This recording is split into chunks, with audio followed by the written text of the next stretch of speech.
السلام علیکم ورحمۃ اللہ وبرکاتہ۔ ہمارے پیارے دوستوں اور ہمارے بھائیوں اور ہماری پیاری ماں بہنوں اور ہمارے ضعیف بزرگ لوگ، آپ لوگوں سے مدعوانہ گزارش کرتا ہوں کہ آپ لوگ ویڈیو کو پوری دیکھا کریں اور غور و فکر کے ساتھ دیکھا کریں، تاکہ آپ کو اچھی اچھی باتیں دین اسلام کی معلوم ہو جائے، قرآن حدیث کے مسائل اور تمام دعائیں معلوم ہو جائے۔ ہم جو اپنا وقت خرچہ کرتے ہیں وہ آپ لوگوں کے لیے خرچہ کرتے ہیں۔ آپ لوگ تو تمام ویڈیوز دیکھتے ہو ناچ گانے کی، لیکن اس سے کوئی فائدہ ہونے والا نہیں ہے۔ اپنا وقت ضائع مت کرو، اپنا وقت برباد مت کرو، دین کے کام میں اپنا وقت خرچہ کرو، جو آپ کو دنیا میں بھی فائدہ ملے اور آخرت میں بھی فائدہ ملے۔ ہم نے تمام طرح طرح کی ویڈیو بیان کر چکے، تمام مسائل بتا چکے، تمام واقعات بتا چکے، لیکن آپ لوگ ہماری ویڈیو کو سنتے ہو لیکن دھیان نہیں دیتے ہو، اچھے طریقے سے نہیں سنتے ہو، تو آپ لوگوں کو کیسے معلوم ہوگا دین اسلام کے بارے میں؟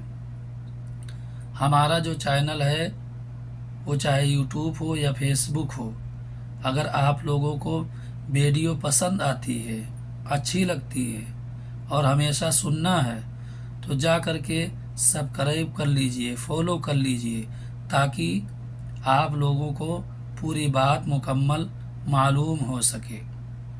جیسا کہ میں نے پہلے بتا چکا ہوں کہ نماز میں کتنے شرائط ہیں، لیکن اس ویڈیو کے اندر ہمارے پیارے بھائیوں اور ماں بہنوں، آپ لوگوں کو صرف بتاؤں گا کہ نماز میں کتنے فرائض ہیں، کتنے فرائض ہیں۔ اگر ایک بھی فرائض کو چھوڑ دیا تو آپ کی نماز مکمل نہیں ہوگی، چاہے کتنا سجدہ سہو کر لے اور چاہے کتنا نمازیں پڑھ لے۔ تو خاص کر کے اگر آپ ہمارے اس چینل پر نئے ہو تو اچھے طریقے سے سنیں، اور پرانے لوگ جتنے بھی ہمارے پیارے بھائی ہیں، ماں بہنیں ہیں، اچھے طریقے سے سنیں۔ تو چلتے ہیں، جانتے ہیں کہ نماز میں کتنے فرائض ہیں۔ نماز میں میرے پیارے بھائیوں اور ماں بہنوں، نماز میں فرائض ہیں، 7 فرائض ہیں۔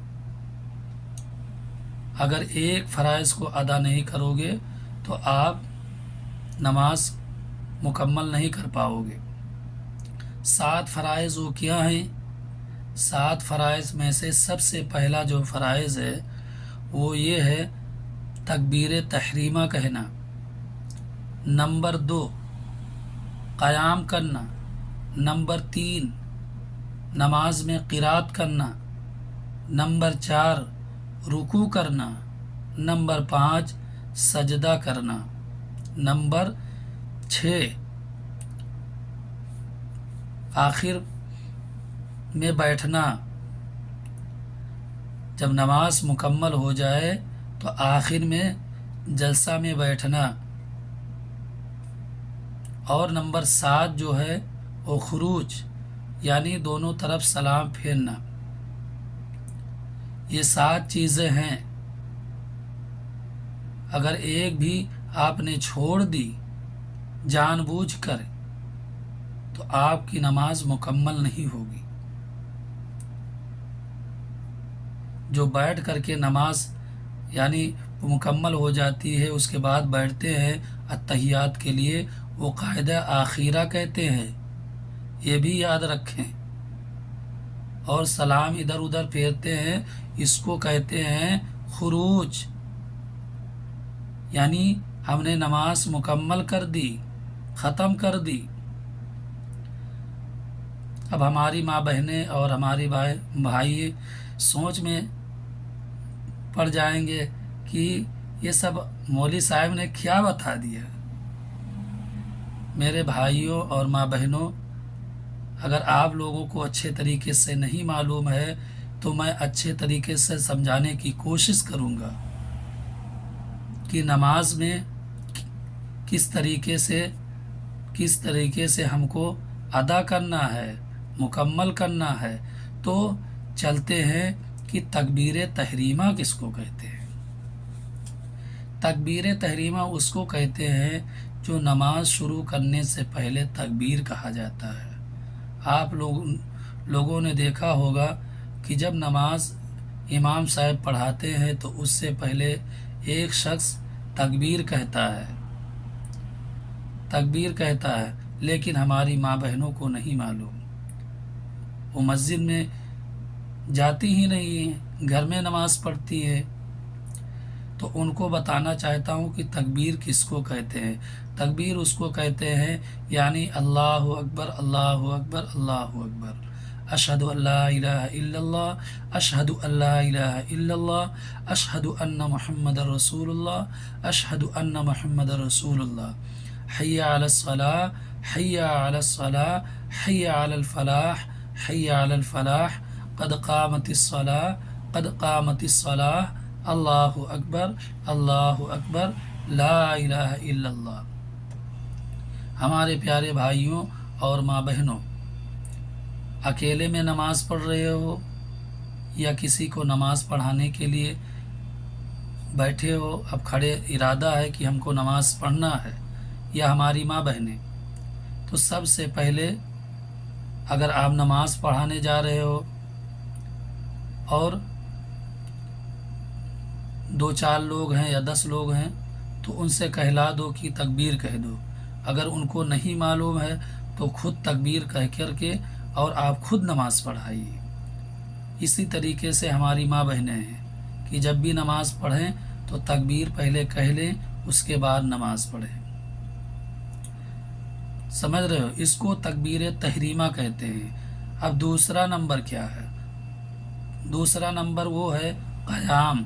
قیام کے مطلب ہوتا ہے کھڑے ہونا، کھڑے ہو کر نماز پڑھنا، قبلہ کی طرف رخ کرنا، منہ کرنا، کھڑے ہو کر کے نماز پڑھنا، اس کو قیام کہتے ہیں۔ اب قیام میں کیا ہے؟ بلا عذر، بلا ضرورت آپ بیٹھ کر کے نماز پڑھ رہی ہو یا پڑھ رہے ہو ہمارے پیارے بھائیوں یا ماں بہنیں، تو یہ غلط ہے، آپ کی نماز مکمل نہیں ہوگی۔ ہاں، آپ نے آپریشن کروایا ہے اور آپ کی طبیعت زیادہ خراب ہے اور کھڑے ہو کر اگر نماز پڑھو گے تو آپ کو زیادہ تکلیف ہو سکتی ہے، تو اس وجہ سے آپ بیٹھ کر کے نماز پڑھ سکتے ہو کرسی پر یا بیٹھ کر کے۔ لیکن آپ بلا عذر، بلا ضرورت آپ کھڑے ہو کر نماز نہیں پڑھ رہے ہو، چاہے مرد ہو یا عورت ہو، تو آپ کی نماز مکمل نہیں ہوگی، یہ یاد رکھیے۔ یہ نماز کے فرائض ہیں، چاہے وہ فرض نماز پڑھ رہے ہو یا سنت نماز پڑھ رہے ہو یا واجب نماز پڑھ رہے ہو۔ ہاں، اگر نوافل پڑھ رہے ہو تو کوئی شرط نہیں ہے، پڑھ سکتے ہو بیٹھ کر کے، لیکن بہتر یہ ہے کہ کھڑے ہو کر پڑھنا یہ افضل ہے۔ اب چلتے ہیں تیسرے نمبر پر کہ قرات کس کو کہتے ہیں۔ جب ہم نماز پڑھتے ہیں اور نماز پڑھنے سے پہلے الحمد شریف پڑھتے ہیں، اس کے بعد کوئی سورت پڑھتے ہیں، تو اس میں بتایا گیا ہے کہ ایک آیت لمبی ہو یا لمبی ایک آیت نہ ہو تو چھوٹی سی 3 آیتوں کو پڑھنا یعنی قرات کرنا، اس کو قرات کہتے ہیں۔ لیکن اکیلے پڑھ رہے ہو نماز، جیسے ہم گھر میں نماز پڑھتے ہیں یا ہماری نماز چھوٹ گئی، اب ہم کو اکیلے پڑھنا ہے تو ہم کو قرات کرنا ضروری ہے۔ اگر امام پڑھا رہا ہے تو آپ چپ رہیں، سنتے رہیں اور رکوع سجدہ کر کے پوری نماز ادا کریں۔ خام خواہ امام کے ساتھ پڑھنا یہ صحیح نہیں ہے۔ امام جب خود پڑھا رہا ہے، خود ذمہ دار ہے، خود مالک ہے، تو آپ پیچھے کھڑے رہو، رکوع سجدہ میں جو پڑھنا ہے اور جو نیت کرنا ہے، سلام پھیرنا ہے، اتحیات میں جو بھی درود شریف، اتحیات، دعائے معصورہ پڑھنا ہے وہ پڑھ سکتے ہو۔ لیکن اگر نفل سنت نماز پڑھ رہے ہو یا واجب پڑھ رہے ہو، اکیلے پڑھ رہے ہو، تو پورے طریقے سے آپ کو قرات کرنا پڑے گا۔ دونوں رکعتوں میں آپ کو الحمد شریف کے بعد پڑھنا پڑے گا، قرات کرنا پڑے گا۔ یعنی الحمد شریف کے بعد کوئی چھوٹی سورت ہو یا بڑی سورت ہو، دونوں رکعتوں میں پڑھو۔ یہ نمبر تھا تیسرا۔ اب چوتھے کی باری آتی ہے کہ رکوع کس کو کہتے ہیں؟ رکوع کہتے ہیں جھکنے کو، جھکنے کو کہتے ہیں۔